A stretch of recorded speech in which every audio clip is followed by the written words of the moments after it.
नमस्कार दोस्तों, आज हम आपके लिए एक राजहंस की कहानी लेकर आए हैं।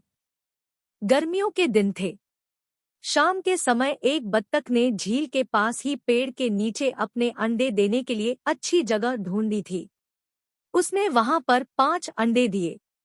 उसने देखा कि उसके 5 अंडों में से एक अंडा सबसे अलग था, जिसे देखकर वह परेशान रहने लगी।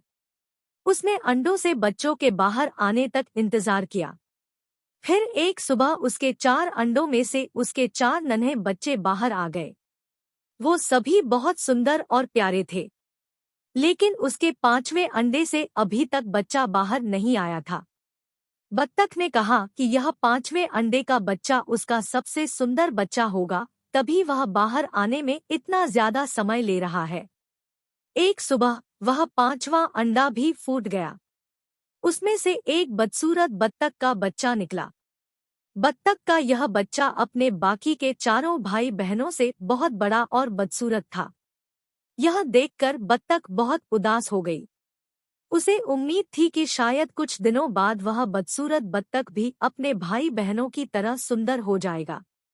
कई दिन बीत जाने के बाद भी वह बत्तख बदसूरत ही रहा। बदसूरत होने की वजह से उसके सारे भाई बहन उसका मजाक भी उड़ाते थे और कोई भी उसके साथ नहीं खेलता था। वह बदसूरत बत्तख का बच्चा बहुत उदास रहने लगा। एक दिन झील में अपनी परछाई देखते हुए वह बदसूरत बत्तख का बच्चा सोचने लगा कि अगर उसने अपने परिवार को छोड़ दिया तो उसका परिवार बहुत खुश हो जाएगा। वह किसी दूसरे जंगल में चला जाएगा। यही सोचकर वह किसी घने जंगल में चला गया। जल्द ही सर्दियों के दिन आ गए। हर तरफ बर्फ की बारिश हो रही थी। बदसूरत बत्तख के बच्चे को ठंड लग रही थी। उसके पास खाने पीने के लिए भी कुछ नहीं था। वहां से वह एक बत्तख के परिवार के पास गया। उन्होंने उसे भगा दिया। फिर वो एक मुर्गी के घर गया। मुर्गी ने भी उसे चोंच मारकर भगा दिया। उसी रास्ते में उसे एक कुत्ते ने देखा, लेकिन कुत्ता भी उसे छोड़कर चला गया। बदसूरत बत्तख उदास मन से सोचने लगा कि वह इतना बदसूरत है कि कुत्ता भी उसे नहीं खाना चाहता। उदास होकर वह बदसूरत बत्तख का बच्चा फिर से जंगल जाने लगा। रास्ते में उसे एक किसान दिखाई दिया। वह किसान उस बदसूरत बत्तख को अपने घर ले गया। वहां पर उसे एक बिल्ली परेशान करने लगी, तो वह वहां से भी भाग गया और फिर से एक जंगल में रहने लगा।